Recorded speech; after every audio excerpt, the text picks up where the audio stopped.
যে ধোঁকা দেয় সে চালাক হতে পারে, তবে যে ধোঁকা খায় সে বোকা নয়, সে বিশ্বাসী। আল্লাহর ভয়ে তুমি যা কিছু ছেড়ে দেবে, আল্লাহ তোমাকে তার চেয়ে উত্তম কিছু দান করবে। টেনশনের সময় ছেলেরা কম কথা বলে, মেয়েরা বলে বেশি। বিখ্যাত হওয়ার চেয়ে বিশ্বস্ত হওয়া উত্তম।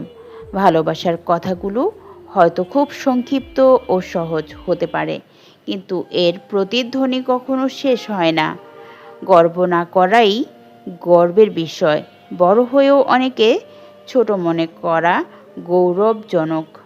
প্রশংসা করতে হবে প্রকাশ্যে, কিন্তু সমালোচনা করতে হবে ব্যক্তিগতভাবে।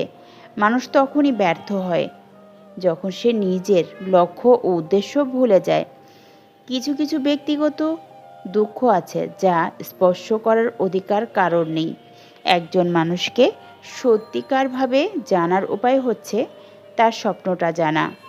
সব কিছু জেনে ফেলাই জ্ঞান নয়, জ্ঞান হলো কি এড়িয়ে যেতে হবে বা বর্জন করতে হবে তা জানা।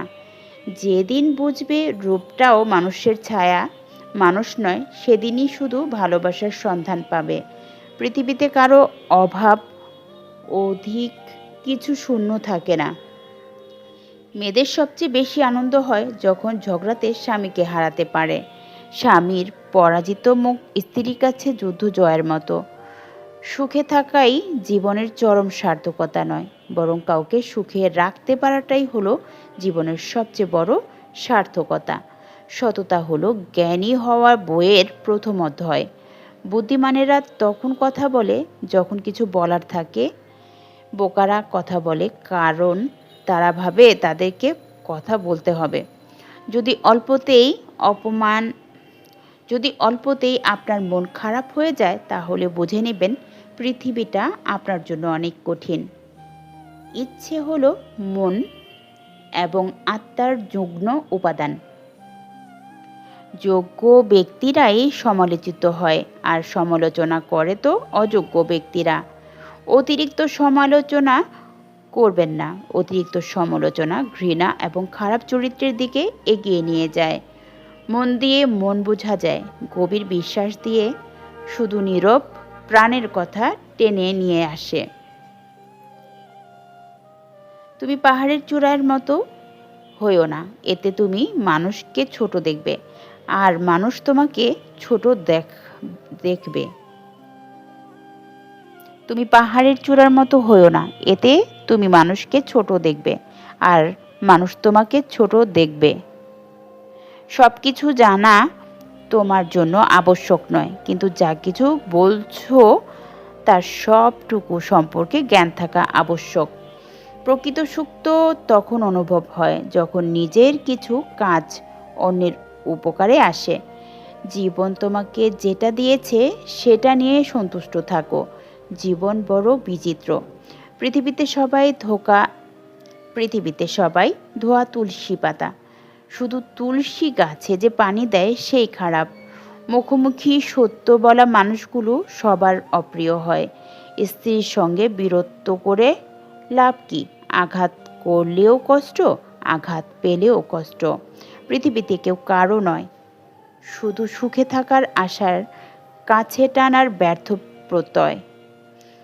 আর তারপর দূরে চলে যাওয়া এক বাস্তব অভিনয়। কাউকে অনুসরণ করো না, তবে সবার থেকে শিক্ষা নাও। মানুষের পুরো জীবনটাই হচ্ছে একটা সরল অঙ্কের মতো। যতই দিন যাচ্ছে ততই আমরা তার সমাধানের দিকে এগিয়ে যাচ্ছি। কাউকে দোষারোপ করো না যতক্ষণ না তার দোষের নিশ্চিন্ত প্রমাণ পাও। যত্ন করে কাঁদানোর জন্য খুব আপন মানুষগুলোই যথেষ্ট। সৎ পরামর্শের চেয়ে কোনো উপহার অধিক মূল্যবান নয়। কারো অতীত জেনো না, বর্তমানকে জানো, এবং যে জানাই যথেষ্ট। একজন কতটা উত্তম সেই তার চেহারায় নয়, বরং কথার মাধ্যমে ফুটে ওঠে। কি হবে জীবনে এত পারফেক্ট মানুষ খুঁজে যদি সেখানে ভালোবাসাই না থাকে? স্তব্ধ রাতগুলো একমাত্র হাসিতে পূর্ণ থাকুক। আজ নীরবতা পূর্ণ থাকে। ওই ভালোবাসা কাউকে দিও না যে ভালোবাসা শুধু তাকে কাঁদাবে। প্রত্যেক মানুষই প্রেমে পড়ে, কেউ প্রকাশ করে, কেউ বা লুকিয়ে রাখে। জীবনে চলার পথে যাকে সবচেয়ে বেশি ভালোবাসবে সেই তোমাকে সবচেয়ে বেশি কষ্ট দেবে। নিন্দা করতে গেলে বইয়ের থেকেও করো, নিন্দা করতে গেলে বাইরে থেকেও করা যায়, কিন্তু বিচার করতে গেলে ভিতরে প্রবেশ করতে হয়। সুখী তো তারাই হয় যারা অন্যের বুকে ছুরি মারে, ভালো থাকতে জানে। হ্যাঁ, বদলে গেছি সময়ের সাথে।